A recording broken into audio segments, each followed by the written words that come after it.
deal for them. But to be able to do it at what you call the parity times, and you're exactly right, everyone's supposed to be pretty equal. New England's still a top 10 offense year in and year out. In 2016, they were number 4, and that helped them with a number 1 ranked defense as well. Possible run anticipation here as the D-line sandwiches together. On 1st and 10, here's Brady. Over the middle, it's Amendola. And he's brought down after a good gain. It's a gain of 21 that time. And it'll be 1st down, New England.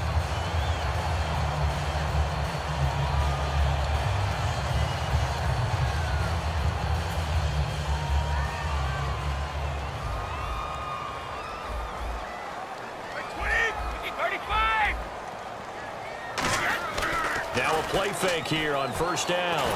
And this is incomplete with a clock showing just 3 seconds left. It's a tried and true formula, and I don't think it'll change for as long as we play football.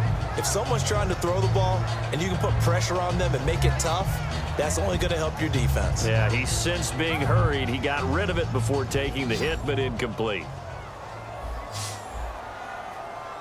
1 receiver left, 3 to the right.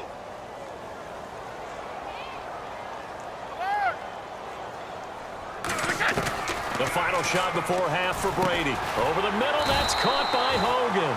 And he'll be taken down. And pump the brakes, Larry. Pump the brakes. We are ready for quarter number 3. Both teams appear ready for the fight ahead, and we resume action here in quarter number 3. That's fielded in the end zone.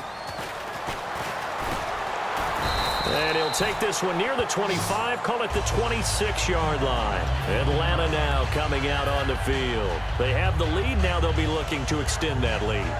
And this is where I enjoy talking about one of my favorite subjects, tendency breakers, or counters as I also like to call them. You've done things in a certain way in the first half, and they've had the ability to see what you've done. But when this ball's tipped and intercepted and hit behind the line, he lost the football. It's loose. But the Falcons were able to recover, so they will keep possession. Yeah, here now come the Falcons. And last time wasn't pretty. One play and an interception. We'll see if they can do better. I want to see if they want to go ahead and throw the ball again now on this drive after what happened on the last one. Throw it on the first play. Give the quarterback some confidence. See what happens. Third quarter starts with a run by Freeman. And a short gain here down to the 22. 2 yards on the pickup there. It'll be 2nd and 8. Tough day. Tough sledding right there. And it's been that way the entire game. Not a whole lot of room to ramble for him. Yeah, you're right. It's been that way all afternoon. Didn't get a whole lot better there. And after the play on the ground, that brings up 2nd down here. Freeman, the lone man in the backfield. Now Ryan. Now he'll dump it underneath to his running back. Complete. Give him 10 yards on that one, and that'll earn him a fresh set of downs. And this is why trying to cover the angle route is so difficult. Anyone playing the linebacker position, when they see a running back out of the backfield widen, because he heads towards the flat first, oftentimes you widen too much and overcommit. He cuts up inside, and that's what we saw there. A nice pickup for a 1st down. And he's got his star receiver. It's Jones for the Falcon touchdown. And before they can get the play off, here's a timeout called on the defensive side of the ball. That's their first of this second half. Bryant now to tack on the extra point. And it's good to make it 14-0.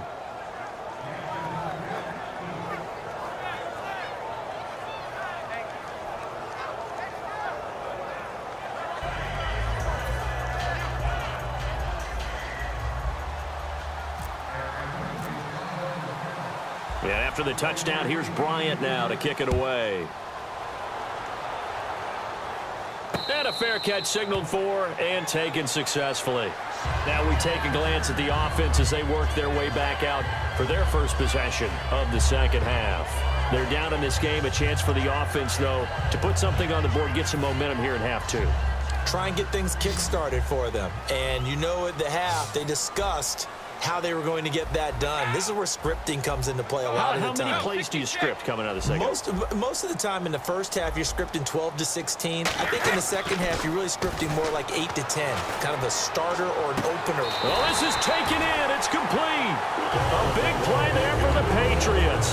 30 yards. And at this stage, down in the second half, looks like they just wanted to find a way to get it in the hands of their playmaker, and they did. I think you're exactly right. I don't think the coordinator's looking at his play sheet and trying to figure out which play will work well. He's trying to figure out how to get the ball to the playmaker that you just described. Looking down at that sheet, you find people plays, not necessarily X's and O's, and that's exactly what they did there. The best defensive linemen, they play with great leverage so they can get low and not get bowled over by offensive linemen. They have excellent hands. They can throw people off on a play. We just saw a great example of a really good run stop by a guy playing the defensive tackle position. 4 yards on the completion, and it sets up a third down. 5 yards to gain here on third down. What terrifies defenses when they see slant routes thrown is that the receiver is on the move, and oftentimes he catches it and gets upfield. Does a really nice job rallying to him and stopping him for a minimal gain. 9 yards on the play and a first down. And Brandon, from our time in college football, where receivers weren't running the traditional NFL route tree, one thing they did learn, find open areas, find soft spots, and set up and catch the ball. And I think we just saw that there. Yeah, we saw that indeed, picking up the first. A solid run on first down, gain of 7, leaves them with a 2nd and 3. Some runs are blocked so well, you almost forget that someone has to carry the ball to gain the yardage. The leverage by the offensive line to create space up front, really well done.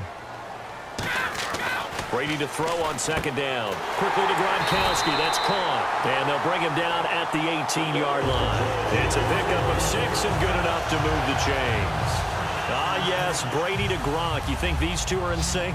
Without a doubt. And look, they both understand what they can do for each other. Gronk knows if he gets open, the ball's going to be there. And Tom Brady knows what a great security blanket Gronk is. When all else fails, you find big 87. Danny Amendola, the man he was trying to get it to. And that'll bring up second down. Well, Brandon, all receivers are trying to make sure that the defender thinks they're going to the middle of the field when they're running the out cut. On that play, didn't get it done very well because that one was batted down. Blunt, the lone running back. And they'll give it to him here. And they'll get him down right around the 16. They only got a couple on that one, so not a ton of help. They'll have a 3rd and 8 forthcoming. Looking to speed things up here, going with some tempo. Throwing is Brady on third down. Trying to squeeze it into Edelman, and it's intercepted. A great read, and it's picked off. And a big turnover there as his guys will get the football back. Here comes the Falcon offense now as they get set to take over here. And they'll just simply be looking to build off the confidence of the last time out where they scored a touchdown. And confidence is powerful, isn't it? When you've scored once, you feel like you can go back out there and get it done again. Doesn't matter what the defense throws at them. They feel like they're in a groove right now, and they want to get out there and show it. Yeah, hoping to stay in that groove here this go-around. Yeah, give him 4 yards there. It'll be 2nd and 6. Not a run that you're going to write home about, but still a good first down run. That's what an offense calls staying on schedule. 3 to 4 yards on first down, you're set up very well for the rest of the drive.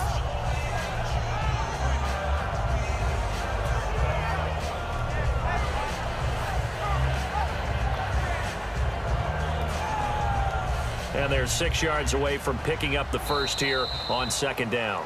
Back now in Foxborough. It's the Falcons. They've got the football. They've got the lead as we get set to start the fourth.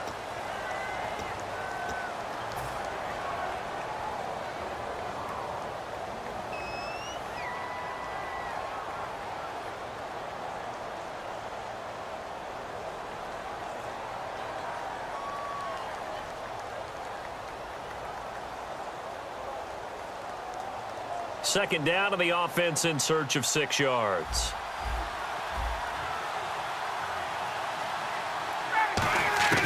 Now Ryan on second down.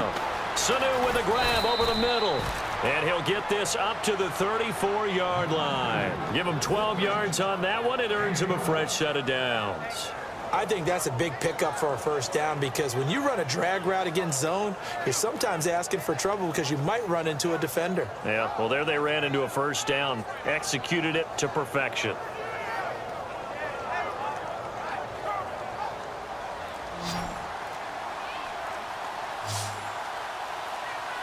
Play clock winding down. Throwing now, Ryan on first down. And this is Gabriel on the catch.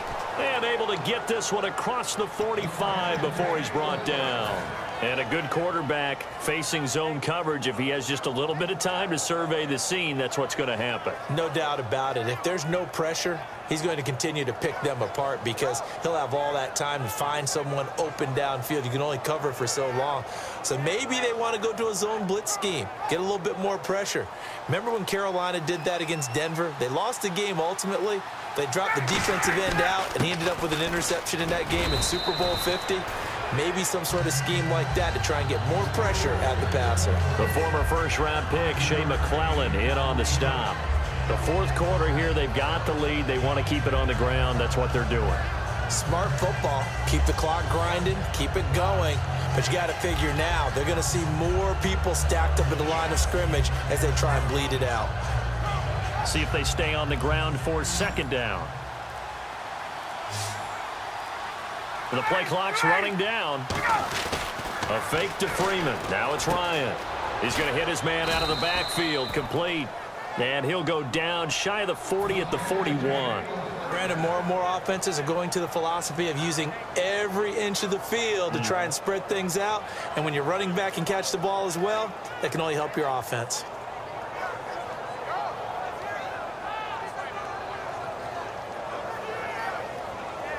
Fresh set of downs here. Freeman, the lone man in the backfield. He's going to get the football. They'll wind up getting 4 down to the 36. 2 Patriots there to bring him down. And in this situation with the lead fourth quarter, they're liking keeping the ball on the ground, I'm sure. That's just smart football, but you know the defense has to know it as well. They've got to stop them here. So now we're going to see that loading the box in a big way. 6, 7, 8, 9, whatever it's going to take, puts a little bit more pressure on your big offensive line. 2nd and 5. Time running out here on the play clock. Again, they'll run with Freeman. And able to push his way forward here for a good little gain. Rob Ninkovich on the stop. And there's a run to be happy with. Good, solid yardage. He'll take that anytime you hand the ball to him back.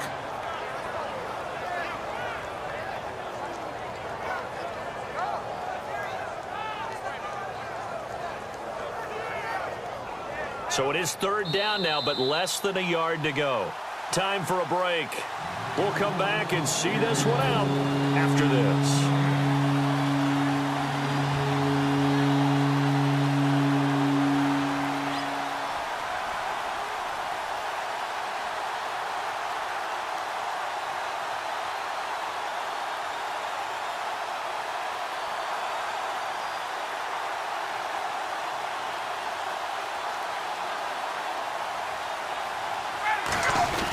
On 3rd down, Devontae Freeman. And he picks up the first before he's taken down at the 29. 3rd and 1, partner. No need to be fancy there. Just use some force and move forward and pick up the first down.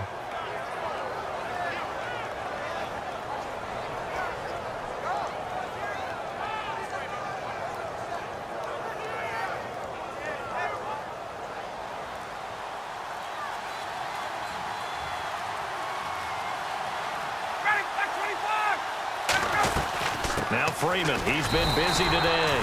Call it no gain on the play, and it'll be 2nd down. Well, we stopped on that play. He's had plenty of carries all afternoon. Every now and then the defense is going to win one, but I don't think they'll shy away from handing it to him the rest of the game.